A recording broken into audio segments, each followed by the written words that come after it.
The 1974 Carrera RSR began a new era of Porsche customer racing. These cars would end up on racetracks around the world for many years to come, racing into the 80s successfully in multiple series, on multiple tracks, at Le Mans, at Daytona, at Laguna Seca, at the Hockenheimring, at the Nürburgring. These cars were seen around the world and became one of the most popular production-based race cars in the world.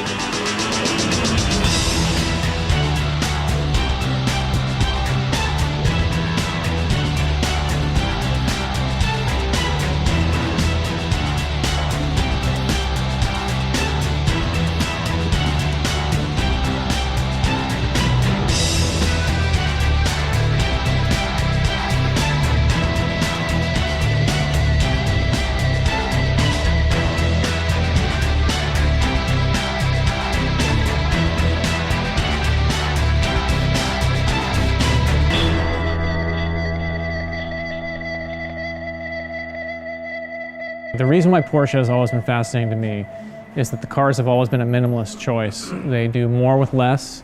They've won world championships on 6 cylinders instead of 8. They were one of the first to embrace and utilize turbocharging well in competition. The company has had a consistent history of motorsport success, and that's translated into the cars on the street. Through the late 1960s and early 1970s, Porsche was very much into prototype racing. You had the progression from 904 to 917. The 917s were doing 250 miles per hour at Le Mans, and here in North America we saw the emergence of the Can-Am program reach its fevered pitch with the 91710 and 91730. These are turbocharged, open-top prototypes with more than 1,000 horsepower on the racetrack. However, in 1972, management changed at Porsche, and the driver of that prototype era, Ferdinand Piëch, left the company as a family member, and the company was taken over and put in the hands of Ernst Fuhrmann, the first CEO that was not family. And Fuhrmann saw a future in production-based racing. He wanted to move away from the extraordinarily expensive 917s, and there was pressure to do so, and into production-based racing. Financially, it was a better move. It also underlined the product in a different way and a more applicable way to the customer. So in 1973, you really began to see movements that had started with the 911R in the late 60s, which was abandoned. And there were 911 STs and 911 TRs, but really the emergence of the 1973 Carrera RSR began a new era. This was a 2.8 liter and then 3 liter 911 with large flares. And we saw that car win at the Targa Florio in 1973. We saw that car surprise people with how fast the 911 could be on the racetrack. 1974 was the beginning of the true customer era of Porsche racing, where you saw the 1974 RSR with a 3 liter engine, looked quite a bit like the production car, and would soon populate racetracks around the world. When I was in my early 20s, these cars were the premier production-based race cars in the world, and I was interested in Porsches, and I had this dream that at some point in my life I might be able to own something like this. This is a 74 RSR. It's extremely similar to a normal 911, which is one of the remarkable things about it. So this car has full door glass, for example, and roll-up windows. The biggest difference are the huge tires. The tires are 13 inches wide in the back and 10.5 inches wide in the front. And this was really the beginning of wide tire technology, because up to that time, the cars ran with fairly narrow tires, and in the early 70s, wide tires came in and all the speeds went up dramatically. So cars like this car raced in the European Championships in '74, and these were the fastest production-based sports cars in the world at the time. The 1974 Carrera RSR is very similar to a normal 1974 Porsche in so many ways. You get into one, the gauges are there, much of the interior, less carpeting and such. The car is quite a bit like the street car. However, if you look at a 1974 911 Carrera, You don't have huge flares front and rear. You don't have the lightweight bumpers. You don't have slide valve fuel injection. You don't have a 330 horsepower engine. So the car has more power, less weight, larger flares, larger wheels and tires, lightweight bumpers. It's an optimized track car. The car we're speaking about today is serial number 911-460-9060. This car was delivered in April of 1974 to Autohaus Max Moritz. The team hired Reinhold Stenzel to drive the car, and it stayed with that team for 3 years in competition. And it continued on in competition through the late 70s and even into the 80s, at which point it moved to Hong Kong. And it was found by a Californian by the name of John Byrne from here in the Bay Area, Point Richmond to be exact. He found this car along with 9073, which was the Jägermeister car. And these two cars had stayed together throughout their racing history, and Byrne arranged to bring them back in the United States.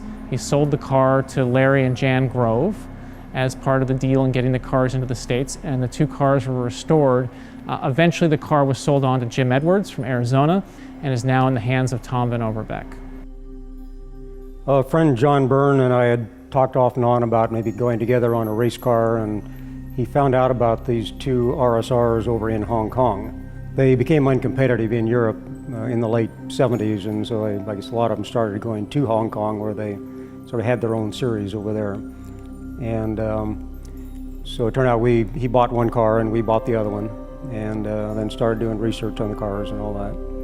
At that time, we didn't really know exactly what should be on the car, what was the correct equipment, and all that. And so John and a friend, Peter Kane, did a lot of researching and videotaping other original RSRs so we could get as close to correct bodywork, equipment, everything as we could. It was an excuse for like 3 trips to Europe, trying to find parts and meet with the former owner, the chief mechanic at Autohaus Max Moritz, talking to or meeting all of the other drivers and owners in Germany, and having to learn to speak German. John's car was actually being done at the same time at the same shop, so they were sort of being done together, and that did take about 1.5 years for ours.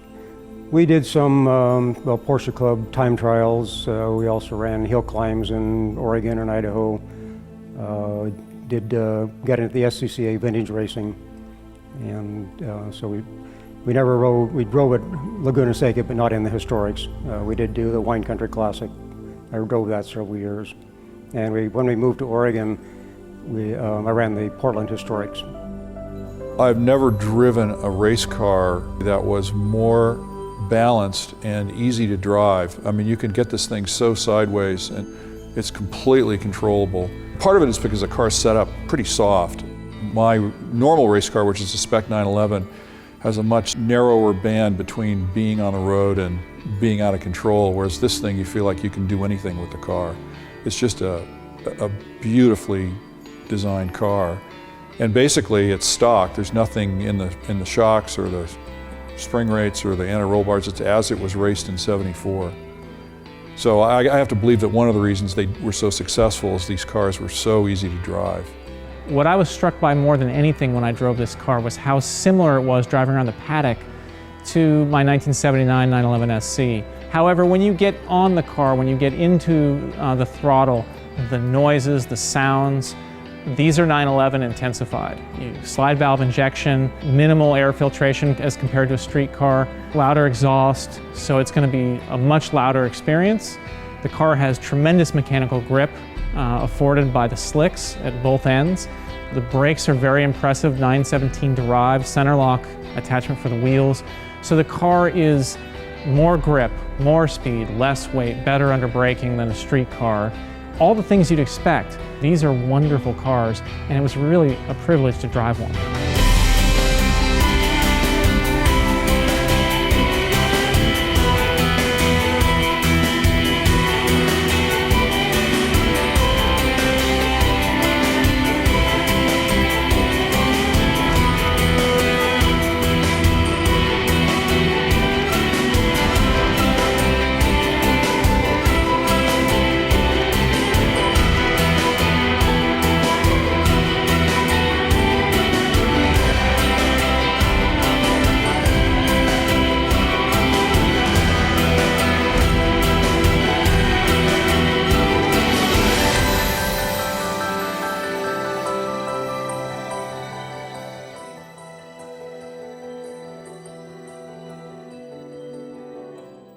what drew me to this car was that I knew for half of its life who had owned it and where it had been, and knew that it was the real deal. And then I talked to some other people who filled in the rest of the blanks, and John Burns. And so it was very clear that this was a car that had an unimpeachable history. Over the years, the car strayed in a few ways from originality. So for example, now it has a fuel cell. We want to put the original plastic fuel tank back in it, put the original oil cooler, transmission oil cooler back in it.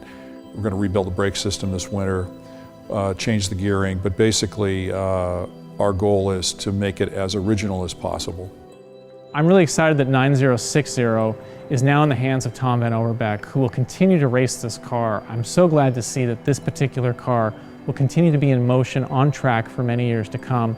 It's great and very gratifying to see it in the hands of an enthusiast, rather than in a collection or in a museum where it won't be seen.